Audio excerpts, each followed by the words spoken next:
आसन्तु तैयारी करिबा आम ओडिशार घरे घरे परिचित पुरदिया इडली। यह विभिन्न पर्वपर्वाणी रे तथा सुआदिया जलखिया भाव में प्रस्तुत करा जाए। खाइकी देखंतु, खुआइकी देखंतु।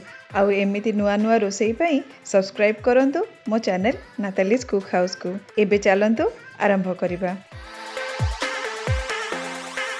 प्रथमे आण तैयारी करिबा। मु एठी चोपा छड़ा बिरी 3 कप नेइछि एवं चाउल 3 कप नेइछि। आपणक दरकार अनुसार आपण बिरी और चाउल नहीं पारिबे। केवल यह सम परिमाणर हेबा दरकार। एहाकू आमे भल भाबरे धोई नेबा एवं पानी रे 4 रु 5 घंटा भलरे बतुराई देबा।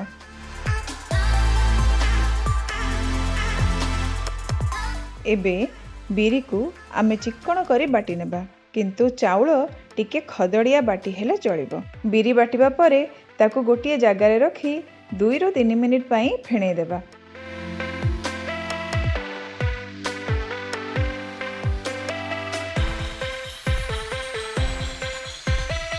चाउल बटा को बिरी बटा सहित भलरे मिसाई देबा।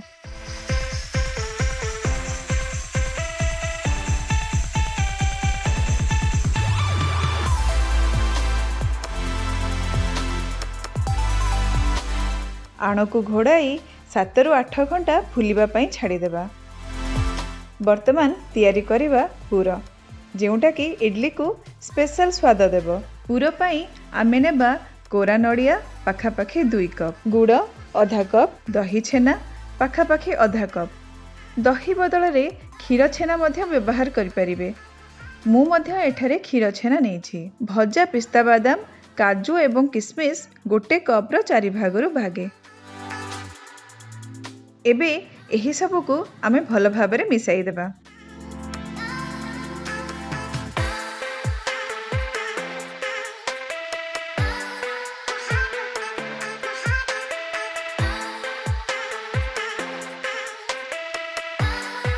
एथिरे 1 चमच गोलमर्च गुंड पकाइबा एवं भल भाबरे गोलाई देबा।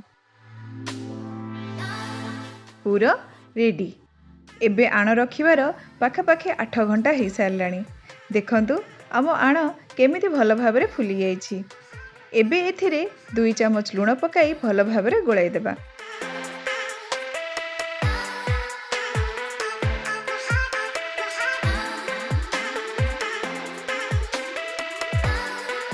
आमर दरकार अनुसार आण काढ़ी एथिरे दरकार अनुसार पानी मिसाइबा, जेमिति कि यह डंकीरू सहजरे खसी जीव।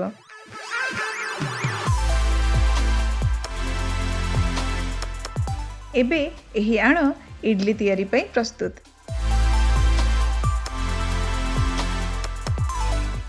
गोटे इडली छांचरे पानी देई हाई फ्लेम रे 2 रु 3 मिनिट बसई देबा।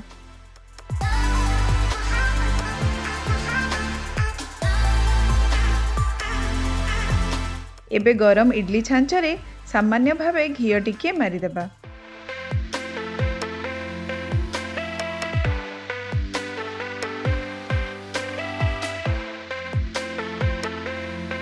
पाखापाखि 1 चमच आण नहीं प्रत्येक छांचरे देबा।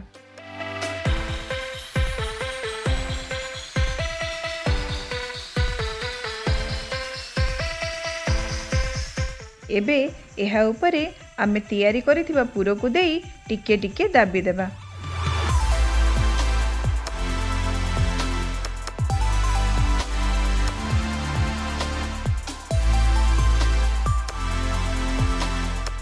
एहा उपरे दरकार अनुसार आण को देई हाथ रे टिके पानी मारी पुर को पूरा कवर करि नेबा।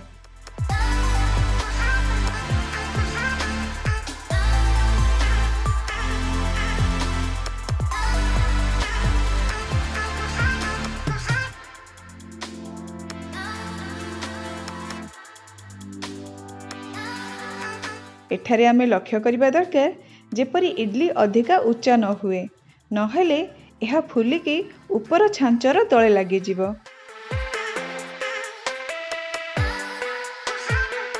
एहीपरि भाबरे आमे अन्य छांच गुड़िकरे आण आउ पूर देइदेबा।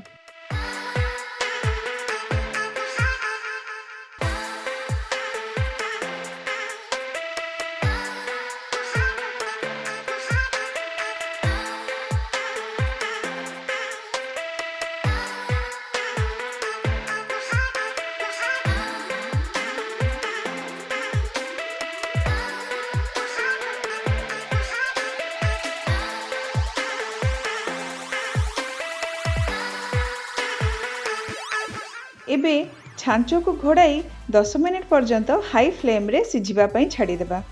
ଏବେ ପାଖାପାଖି 10 ମିନିଟ୍ ହେଇଗଲାଣି। ଆମେ ଟିକେ ଘୋଡ଼ଣୀ ଖୋଲି ଦେଖିନେବା। ଏଇ ଦେଖନ୍ତୁ ଆମ ଇଡଲି ପିଠା ଗୁଡ଼ିକ କେମିତି ସୁନ୍ଦର ଭାବେ ଫୁଲି ଯାଇଛି। ଏବେ ଗ୍ୟାସ୍କୁ ବନ୍ଦ କରି ଛାଞ୍ଚ ଗୁଡ଼ିକୁ ବାହାରକୁ ବାହାର କରି ସେଥିରୁ ଇଡଲି ଗୁଡ଼ିକ କାଢ଼ି ନେବା।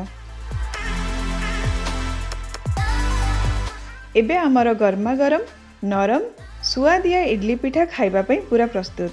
ଖାଲି ଖାଆନ୍ତୁ କିମ୍ବା ମଟର ତରକାରୀ ଡାଲମା ସହିତ ଖାଆନ୍ତୁ, ସୁଆଦ ଜିଭରୁ ଛାଡ଼ିବନି।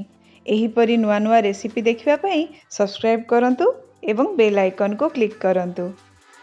ଧନ୍ୟବାଦ।